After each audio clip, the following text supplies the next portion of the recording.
الحمد لله القائل إذ يتلقى المتلقيان عن اليمين وعن الشمال قعيد ما يلفظ من قول إلا لديه رقيب عتيد أشهد أن لا إله إلا الله وحده لا شريك له وأشهد أن محمدا عبده ورسوله اللهم صل وسلم على سيدنا محمد وعلى آله وصحبه أجمعين أما بعد فيا أيها المسلمون اتقوا الله أوصيكم وإياي بتقوى الله فقد فاز المتقون قال الله تعالى أعوذ بالله من الشيطان الرجيم يا أيها الذين آمنوا اتقوا الله حق تقاته ولا تموتن إلا وأنتم مسلمون. Muslimin yang dirahmati Allah sekalian, marilah kita tingkatkan ketakwaan kita kepada Allah Subhanahu wa taala dengan mentaati segala titah perintahnya dan meninggalkan segala larangannya. Mudah-mudahan kita tergolong dalam kalangan mereka yang mendapat perlindungan dan hidayah Allah Subhanahu wa taala di dunia dan di akhirat. Marilah kita hayati khutbah pada hari ini yang bertajuk Awasi lidah dan tanganmu. Hadirin yang dimuliakan oleh Allah Subhanahu wa taala, seorang muslim wajib mempunyai akhlak yang baik.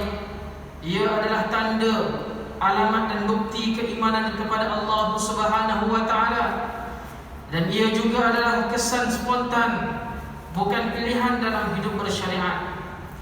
Di antara tanda dan bukti Islamnya seseorang ialah menjaga lidah dan tangannya daripada menyakiti orang lain. Diriwayatkan daripada Abdullah bin Amr radhiyallahu anhuma bahawa Nabi sallallahu alaihi wasallam bersabda, "Al-muslimu man salima al-muslimuna min lisani wa yadihi, wal muhajiru man hajara ma nahallahu anhu." Seorang muslim itu ialah seseorang yang orang Islam lain selamat daripada kejahatan lidah dan tangannya. Dan seorang yang berhijrah itu ialah seseorang yang meninggalkan apa yang dilarang oleh Allah Subhanahu wa taala. Hadis riwayat Bukhari. Hadis ini menunjukkan bahawa seseorang muslim hakiki dan berakhlak adalah yang mampu menahan kejahatan daripada tutur kata dan tingkah lakunya, daripada menyakiti hati dan perasaan serta mengganggu gugat keamanan dan kesejahteraan kehidupan orang lain. Ingatlah, segala apa yang kita perkatakan dan lakukan akan memberi kesan langsung kepada saudara se-Islam lainnya, dan ia sentiasa dalam pengetahuan Allah. Bahkan menjadi tugas para malaikat untuk mencatatnya.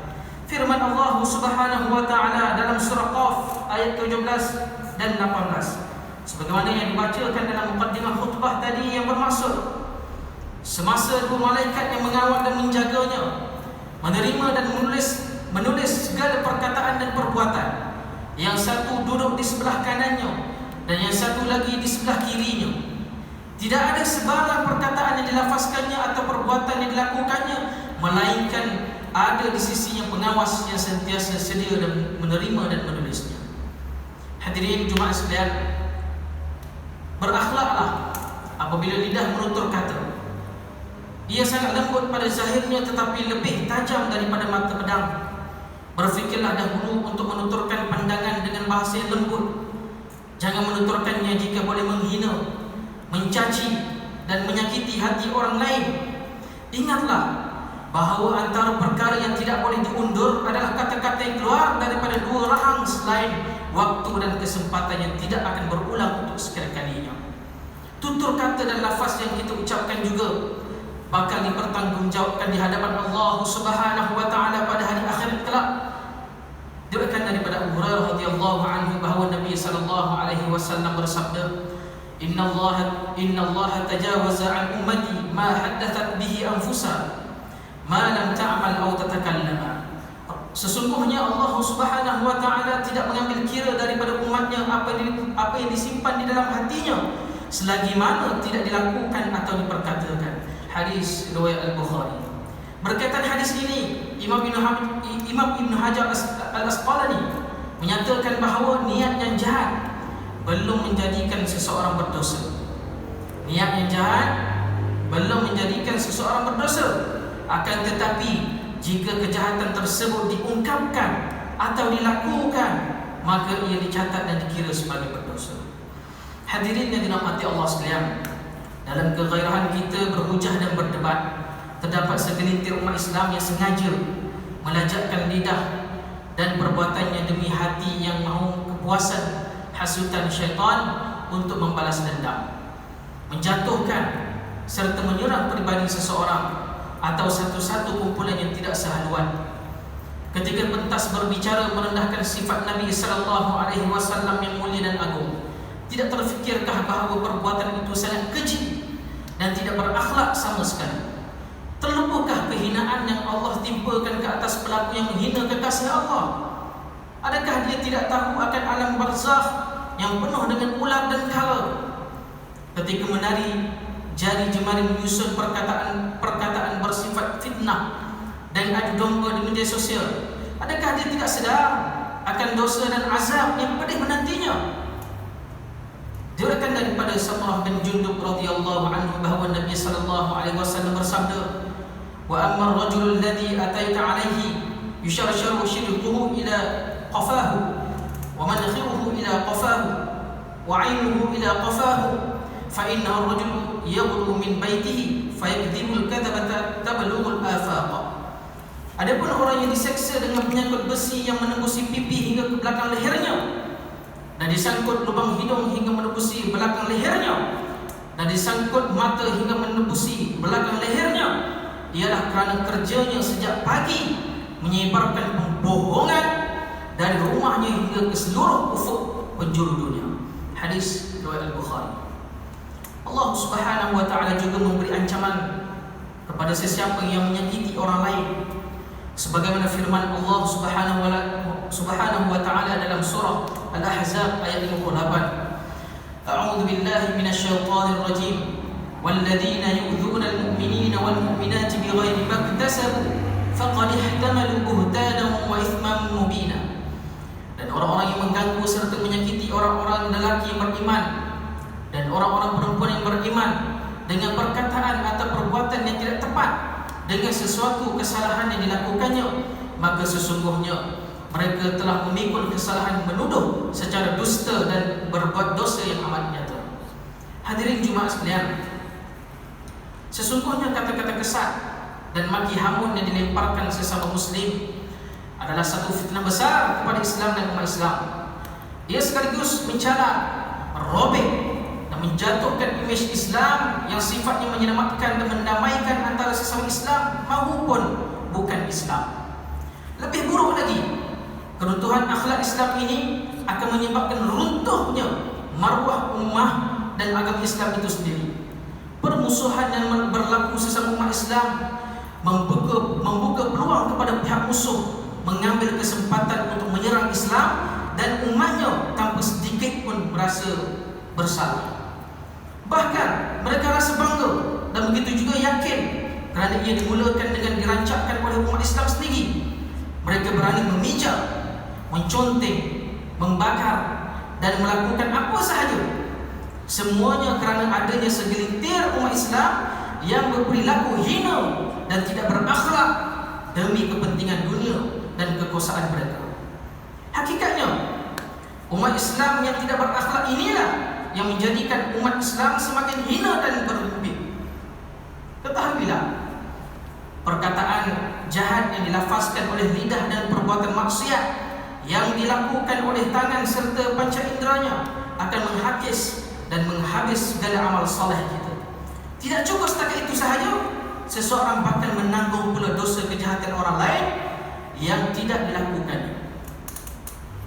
Inilah sebenar-benarnya orang muflis, sebagaimana dijelaskan dalam sebuah hadis yang diriwayatkan daripada Abu Hurairah radhiyallahu anhu bahwa Nabi sallallahu alaihi wasallam bersabda yang bermaksud, sesungguhnya orang muflis dalam kalangan umatku ialah orang yang datang pada hari kiamat dengan amalannya iaitu solat, puasa dan zakat. Pada masa yang sama, dia juga datang dengan kejahatan, pernah mencecah orang lain, menuduh orang lain, memakan harta orang lain, membunuh orang lain, dan memukul orang lain. Lalu diberikan kepada orang ini pahalanya, juga orang ini dapat pahalanya. Maka jika habis pahalanya sebelum selesai perhitungan, maka akan diambil dosa kesalahan mereka lalu dicampakkan ke atas mereka yang melakukan amal soleh tadi itu, kemudian dihumban ke dalam api neraka. Na'udzubillah min zalik. Hadis riwayat Muslim. Para tetamu Allah Subhanahu wa taala, ayolah sama-sama kita hiasi diri dengan akhlak yang mulia. Ia sebagaimana yang telah ditunjukkan oleh junjungan besar Nabi Muhammad sallallahu alaihi wasallam. Akhlak yang mulia adalah mutlak daripada Allah Subhanahu wa taala. Akhlak adalah sesuatu yang bersifat zahir dan akhir, bukan yang bersifat relatif mengikut lingkungan, adat tradisi, etika, moral dan nilai-nilai setempat yang rata-ratanya gagal menzahirkan hasrat dan tujuan penciptaan manusia. Sebenarnya hidup bermasyarakat dan negara ini, budi pekerti yang baik adalah asas kerukunan dan keharmonian, dan diperkukuhkan lagi dengan prinsip rukun negara yang bertunjangkan nilai teras yang ditekankan oleh Islam, diyakini mampu menjamin kestabilan dalam kepelbagaian. Malah prinsip tersebut lebih dahulu diajarkan oleh Islam seperti hakikat hidup bertuhan dan beragama, tuntutan untuk hidup beradab sopan dan bertata susila, ketaatan kepada ulil amri, dan tuntutan hidup dalam masyarakat dengan penuh keamanan serta menjunjung undang-undang yang dikuasakan oleh pemerintah. Hadirin dirahmati Allah sekalian, marilah kita bersatu atas dasar akidah Islam yang pastinya dan disimpul mati, bersatu dalam apa jua situasi, bersatu teguh menghadapi persekitaran dan ancaman musuh yang terang dan terselindung. Bersatunya umat Islam adalah kekuatan paling dasar ke arah pembinaan khair ummah, yaitu sebaik-baik ummah. Umat Islam berhak untuk berbeza pandangan, berbeza pendapat, apatah lagi dalam soal urusan duniawi. Namun umat Islam hendaklah terus bersatu dalam fikrah dan kefahaman mengikut garis rentas kalimah La ilaha illallah Muhammadur Rasulullah. Prinsip-prinsip penegasan Al-Quran dan Al-Hadis serta prinsip persaudaraan Islam yang kukuh. Muslimin yang dirahmati Allah sekalian, akhir khutbah pada hari ini, khatib ingin berpesan kepada hadirin sekalian agar mengambil pedoman-pedoman yang berikutnya. Yang pertama, umat Islam wajib mengimani bahawa segala perkataan dan perbuatan mereka di dunia akan dihisab dan dibalas oleh Allah Subhanahu wa taala pada hari akhirat kelak. Umat Islam mestilah menjaga lidah dan anggota badannya daripada menyakiti orang lain. Umat Islam hendaklah menggunakan lidah untuk terus berzikir dan berdoa kepada Allah Subhanahu wa taala agar wabak Covid-19 segera diangkat oleh Allah Subhanahu wa taala. A'udzu billahi minasyaitonir rajim. Yauma tashhadu 'alaihim alsinatuhum wa aydihim wa arjuluhum bima kanu ya'malun. Pada hari lidah mereka dan tangan mereka serta kaki mereka menjadi saksi atas diri mereka sendiri tentang segala yang mereka telah lakukan. Surah An-Nur ayat 24. Barakallahu li wa lakum fil Qur'anil 'azim. Wa nafa'ani wa iyyakum bima fihi minal ayati wadh dhikril hakim wa taqabbal minni wa minkum tilawatahu innahu huwas samiul 'alim. Aqulu qawli hadha wa astaghfirullahal 'azim li wa lakum wa lisa'iril muslimin wal muslimat fastaghfiruhu innahu huwal ghafurur rahim.